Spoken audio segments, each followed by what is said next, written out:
Tired, weary, frustrated? What would you be doing if you weren't raising children alone? What's stopping you from living your best life now? On SoloMoms Talk, I discuss with solo mothers the challenges you face raising children alone. So if you're a working solo mom dealing with independent children, insensitive bosses, weight and health issues, or even debt collectors, join us as we discover your path to get and stay healthy, increase your income, and live with joy and purpose. In this battle of life,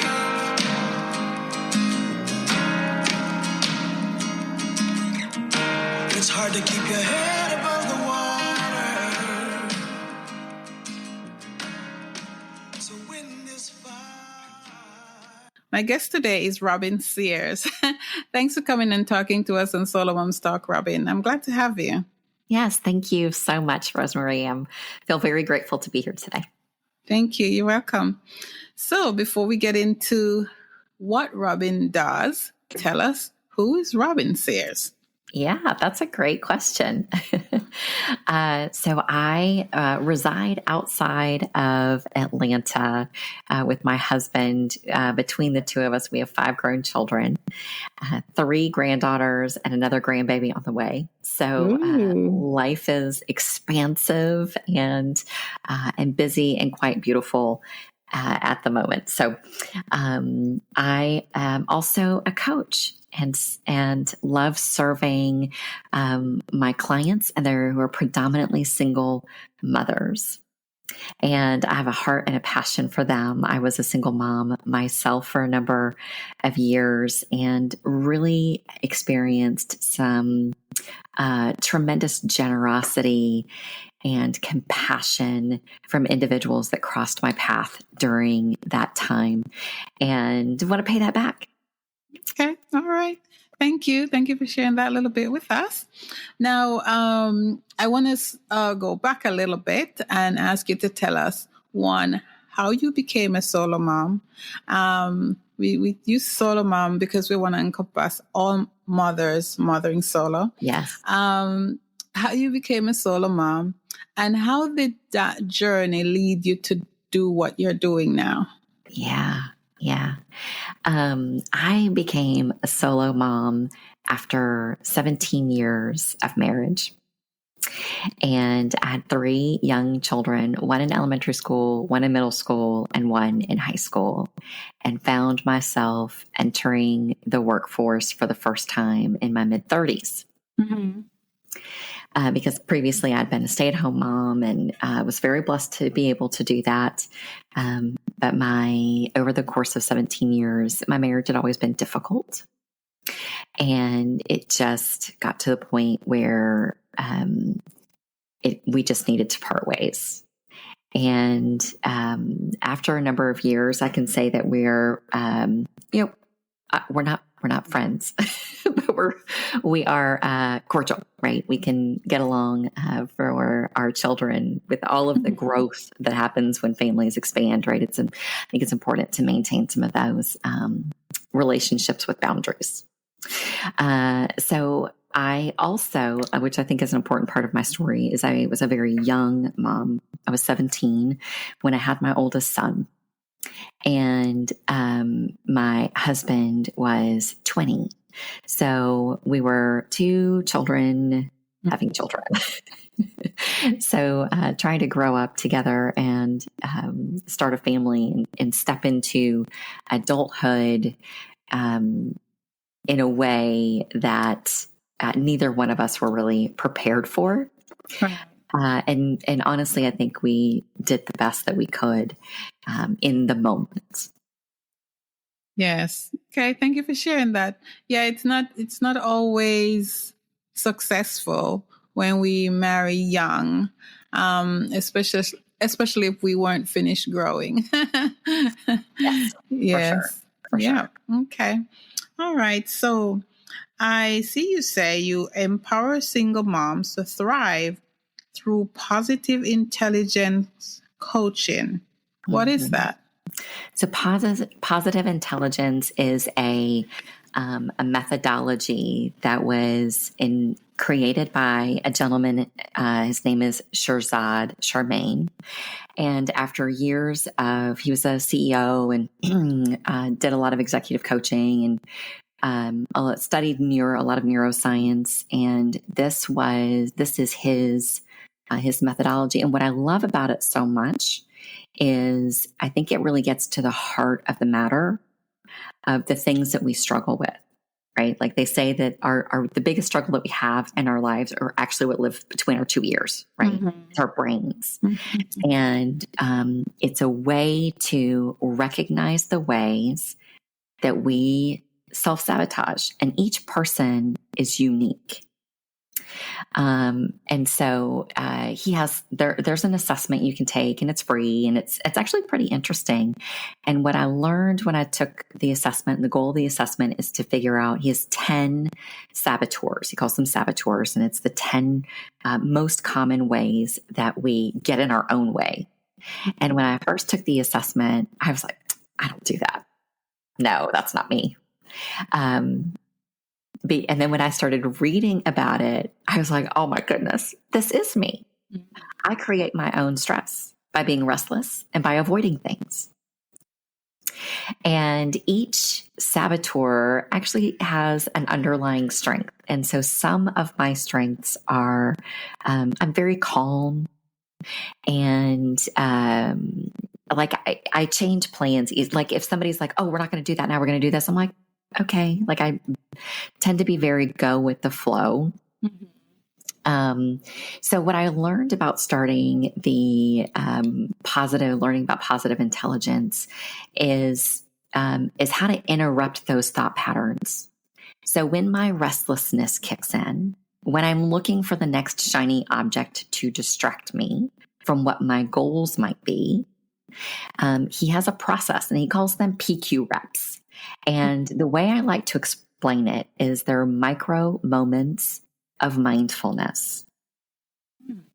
And that's sort of my own terminology, the way that I've been able to explain them to myself. But it is literally just taking a moment to recenter yourself. And you can do it anywhere, in a business meeting, at the doctor's office, when your kids are freaking out and traffic, whatever. And it is utilizing your breath and taking an opportunity to just stop the mind from going 50 miles an hour into the future, which mm-hmm. is what we oftentimes do. And I think especially it's important to interrupt this pattern for single mothers, because that's where stress is created. It's the what ifs. Right?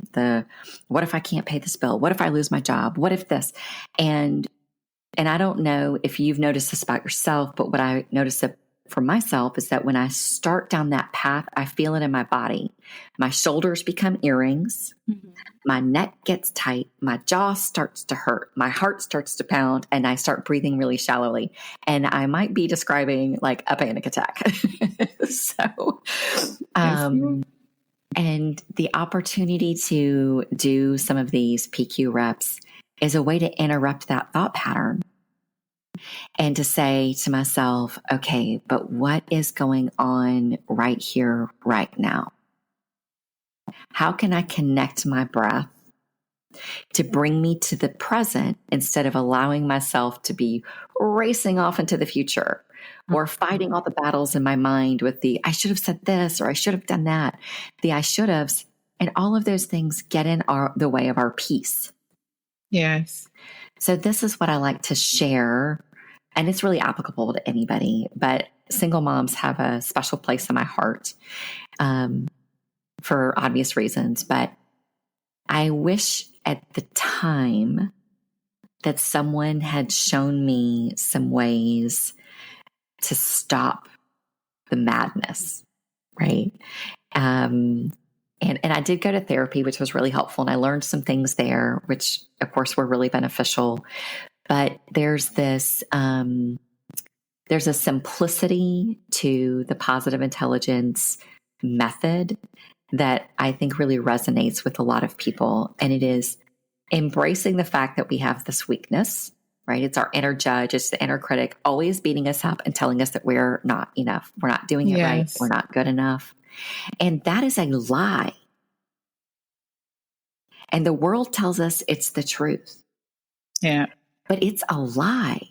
Mm-hmm. And I came to the point where I was like, I am so exhausted and I am tired of believing the lies. Yes. It doesn't mean I have toxic positivity, because I certainly don't. Life is hard sometimes, right? And embracing the hard, recognizing that it's hard, but not staying in that place, and being able to, the flip side of the saboteur, it's the sage perspective. So it's being able to be creative and innovate, and which is what we're created to do, right? I believe that we were created to be incredibly innovative individuals. And when stress, it's like a block, right? And it prevents us from thinking, and it prevents us from wanting to do more. And so anyway, that's a long-winded way to say that I utilize positive intelligence to throw a stick in stress and say, no more. We're not doing that. Yeah, I love it. Thank you. And, it's the lizard brain. And sometimes when I look back, I see how that lizard brain, they say hindsight is 20/20, but that's how you made all the wrong decisions, because you were in the frame of mind to make decisions. You were too busy, listening to the crazy. So, it's that. Yeah. The fight, flight, freeze, and now they've added fawn to that, right? So it's this, and it literally stops the thought process. Yeah. So I like to think that stress, anxiety, fear, I don't think any emotion is negative. What makes it negative is the amount of time that we stay in it. Yes. And that's part of what positive intelligence teaches you, is to learn how to limit the amount of time that you stay in it, right? It's like putting your hand on the hot stove. That first second, that is hot. It's a warning, right? Yes. When I feel anxiety starting to creep in, that is a warning signal. The bells now go off and go, Robyn, you've got some anxiety going on. What's happening here? And it allows me to check in with myself and to sit back and do a little breathing, feel where I am in the moment. It's like, what is the truth here? Is my brain running off into making meaning out of something that there is no meaning? So what is the truth for this particular moment? Yes. Because I don't like to have my fingers on a hot stove. It hurts. I don't think anybody does, but then we don't realize that's really what we're doing, right? Yeah. Utilize those tough emotions as a warning sign to check in with yourself. Yes, absolutely. Thank you. All right. So I'm thinking that somewhere in there you told us what inspired you to work with single mothers, but can you expand on that a little bit, and also expand on this topic of mindfulness, especially where it pertains to single moms? Sure. So like I mentioned before, I was a single mom for a number of years, and my situation, I walked into, I needed to start working so that I could support my children. And that was terrifying. I had worked at home doing, all the things, volunteering, taking care of the kids in the house, and, the 8 million things that you have to juggle there. To step into the workforce and to add that to my plate. And I had my very first boss, I was working in the insurance industry, was very challenging. And he ended up moving on to another, and he closed his agency. And so I was without a job for like 2 weeks. Well, a friend referred me. She's like, hey, I know another insurance agent, and his office manager she's leaving. She's going to have a baby and she's not coming back. And you already know the business, you know all the things. So you're already trained. Do you want to interview? And I was like, absolutely. it ended up being the biggest blessing for me at that time, because the gentleman, he and his wife owned the agency. And I really credit them with setting me on a path to self-exploration, increasing my self-confidence, and starting to peel the onion of all the lies that I had believed and been told about myself. The I'm not good enough, right? The I'm not smart enough, the I'm not.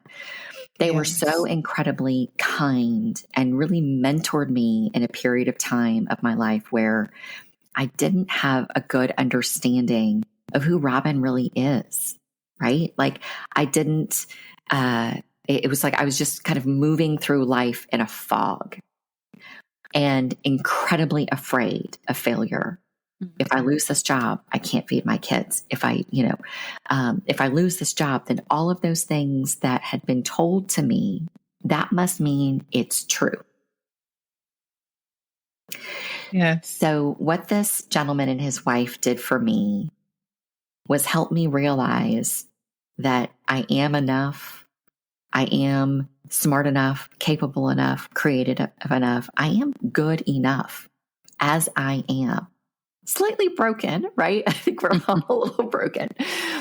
But I ended up in working in an environment that was incredibly positive. And they taught me, this might sound silly, but they finally gave me permission to make a mistake and not beat myself up over it. I'll never forget this moment. I made a mistake. And I was sitting at my desk and my boss, and I told him, and my boss came over and we were kind of talking in a very like educational, matter of fact, like it's no big deal. Hey, and let's do this instead. And, it's fixed, it's like, it's no big deal, and he was so incredibly kind to me in that moment. And I'd only been there for a couple of months. That when he walked away, I slumped down in my chair and I hid behind my computer monitor and I cried. Because his kindness hit a spot that needed healing. Yeah. So that really was a pivotal moment for me to realize that I actually deserve kindness.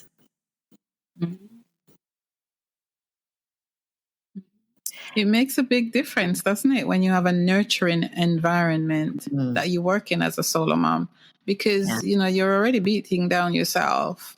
Right. And, you may have people around you beating you down, but when you're at work, you spend a lot of time there. And if there are people there beating you down too, I mean, what's left? Like, so. Yeah. Exactly. And so that kind of set this process in motion where I really started to peel the onion and figure out who I am, what I love, what kind of human do I want to be, and how do I want to serve. And years later, I've taken quite a number of certifications. I have an executive coaching diploma from Emory, and done some work with the empowerment dynamic and positive, and I have a mindfulness certification, because where I felt like I was being led is this place where I needed to understand how to interrupt stress. Right, life is always going to be hard and challenging. It is the way we choose to interact with it, and that's the only choice we have. We don't have a choice to handle the other person and to control the way they're responding to you. The only choice I have is to control myself and to control my emotional responses. And I knew that I needed to have a handle on this and to create some practices in my life and to implement healthy things that would take me to a place of peace, even in the midst of chaos.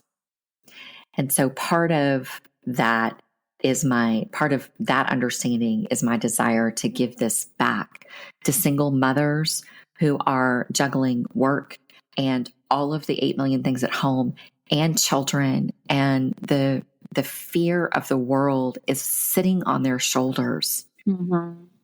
And it breaks my heart because I remember sitting in that seat and thinking, this is hard, and being incredibly worried about my children and some of the choices that they were making as teenagers. And, it's like, you guys are giving me gray hair and wrinkles. This is hard.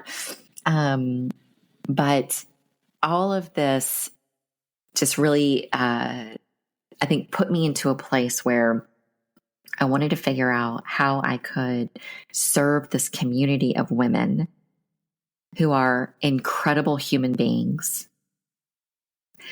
in a way that might help them alleviate some stress.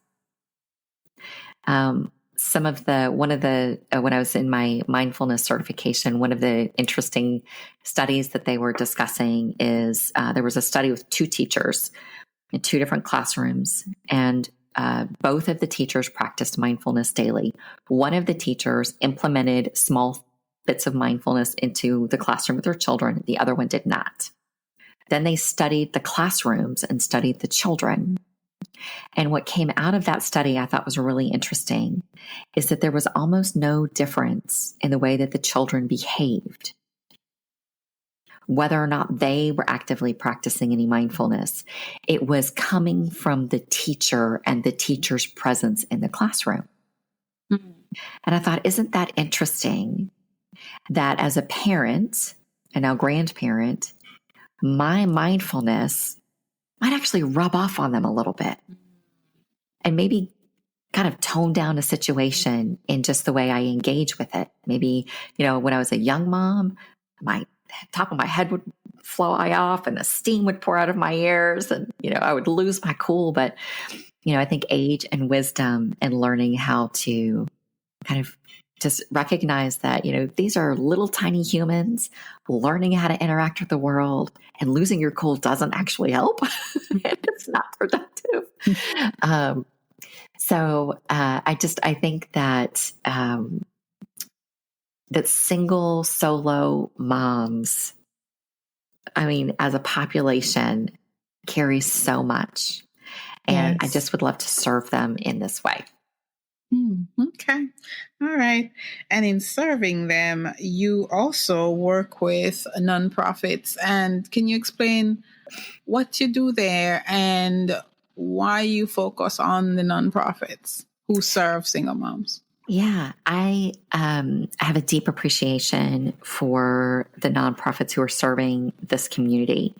And part of what I wanted to do I have a podcast also, but what I wanted to do is really to highlight the work that they're doing to drive awareness to the programs that they have, not only for other solo moms out there who may need their services, but also to maybe some donors, somebody who hadn't heard of that. It's like, oh, I really think what they're doing is amazing, and I want to be supportive of this. Okay. So it's really more about building relationships and bringing awareness to because I think when we highlight other people and we give to them and share, our audiences with them, it's an opportunity for the goodness to grow. And the other thing that was important to me in the process was, you turn on the news, you turn on the radio, and the world is, blowing up and everything is negative, and there, humanity is no longer, kind, and we're all out for ourselves. And the more I started to talk to people, I'm like, that's not true. Mm-hmm. Yes, of course, there is truth there, but that is not the whole picture. There are a lot of incredible people doing amazing work in the world. And I'm tired of the negativity. So I was like, okay, well, let's start talking about the really amazing, compassionate, empathetic, beautiful things that people are doing in the lives of other people to make a difference.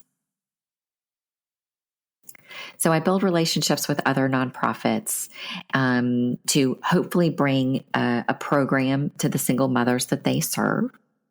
and to bring them. It's a 6-week coaching program, very small groups, like only 5 women at a time, in an effort to create intimate community, because that's the other thing that I've learned through my own experience, and then also having conversations, is that community is lacking. When I got divorced, like, I lost half my friends because people don't know how to handle that. Right. And they think it's contagious. Yeah. So community is really important. And so that's part of what my desire to do, is just to bring community, other solo moms, not necessarily in the same, geographic area, having an opportunity to share and encourage and to grow together. Okay. All right. Thank you. You mentioned you had a podcast. Talk about the podcast. Tell us about your work, specifically, like how you serve single mothers, and then tell us how we can get in touch with you. Yeah. Thank you. My podcast is called Above and Not Beneath. And in my podcast, I'm interviewing these solo moms who have overcome a tremendous amount in their lives. And they are on this path to self-sustainability and to, success, whatever that looks like for them. In some cases, these women finally have a home of their own, or their very first apartment, or their very first car, or maybe they're in, in recovery and it's been a while, or they lost their children and they got their children back, but they're on this beautiful path. And so I'm interviewing them to share their stories so that they have an opportunity to spread encouragement to other women and men, because men certainly go through this also, but to spread encouragement to other individuals so that, maybe they're having a bad day and they're like, oh my gosh, that story was so powerful. I see myself there. She did it. Like, I can do it too. Right? I can do it too. And then also, I've interviewed some other individuals that just are just doing some unique things in the world to help people overcome fear and to learn how to start businesses, because a lot of the moms I'm working with are working for someone else isn't actually working for them, and they have a dream. So, okay, well, I'll interview some individuals who are experts on helping entrepreneurs, and here are some steps that you need to take if you really want to do this. And then also working, like highlighting these nonprofits. So, if somebody is in, actually just interviewed a really interesting woman who has a neat nonprofit in Florida that's providing safe housing for women. And, she has some really practical ways, there's like a Walmart shopping list. She provides the basic necessities in the home, paper towels and all that stuff. Yes. And it's an easy way to partner with them. I can give you $10 a month for paper towels. Sure. To serve a mom who is maybe been living in her car. So that is my podcast. My podcast is about bringing hope and encouragement to other people. And then also, the ways that I work with women is to do group coaching, like I mentioned before, small groups. And then, it's a 6-week period, and we have a once a week group coaching session together. And there's other materials and homework, but it's not arduous or really hard or anything like that. A lot of it is learning how to practice the positive intelligence and to get in touch with your stress and to learn how to just let it go. And then after that, there's an opportunity for additional community after that. And so, you can find me on my website. It's abovenotbeneath.org. Okay. All right. Thank you. And are you on Instagram?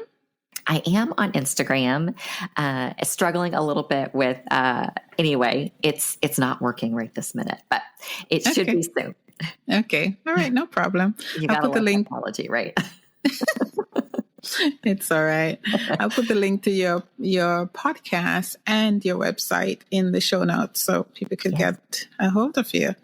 All right. So what is Robyn grateful for today? Oh, what am I grateful? I am grateful for this moment right here. Thank you. I am grateful, Rosemary, for the invitation to share with your audience. The list is long today. I got to spend a couple of days dog sitting for my son, and my husband, we don't have a pet right now. And so that filled a cup that I didn't realize was empty. And I had just a fantastic time. I had a fantastic time with this dog. He's 100 pounds of lap dog. So I'm grateful for that moment that I, just a little bit of time I got to hang out with a sweet pup, and, grateful for,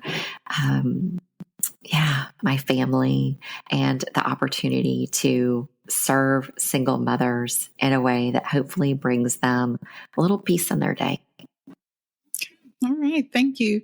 I appreciate you coming and talking to us today, to sharing your wisdom and expertise on SoloMoms Talk. And before I let you go, I'd like you to give a solo mom one piece of advice. Yes. One piece of advice. If I could give myself that piece of advice, 15 years ago, it would be to believe in yourself, because you are fully and completely equipped. You might not feel it, but the truth of the matter is that you are equipped to do the job that you have in raising your children and juggling the 9 million things. And you can do this, and it is completely fine and totally okay to drop the occasional ball, right? That we always do, but to believe in yourself and to give yourself a little grace. Amen. Thank you very much, Robyn Sears, for coming and talking to us today. I really appreciate you. Yeah. Thank you, Rosemary. It's been such a blessing. Need a way to jumpstart your podcast? Do you ever need some traction?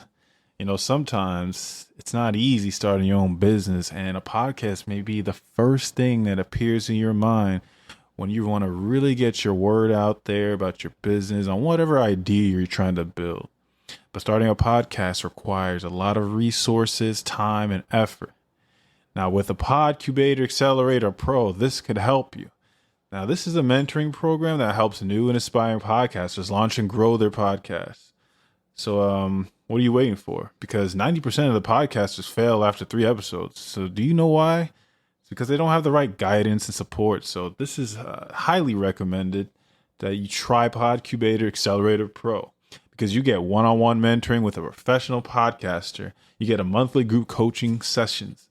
You get exclusive access to online courses and tutorials, and a private community of podcasters for networking and support. So what are you waiting for? Because you need to start your podcasting journey today. So hurry up and get started and start your podcasting awesomeness. Yeah.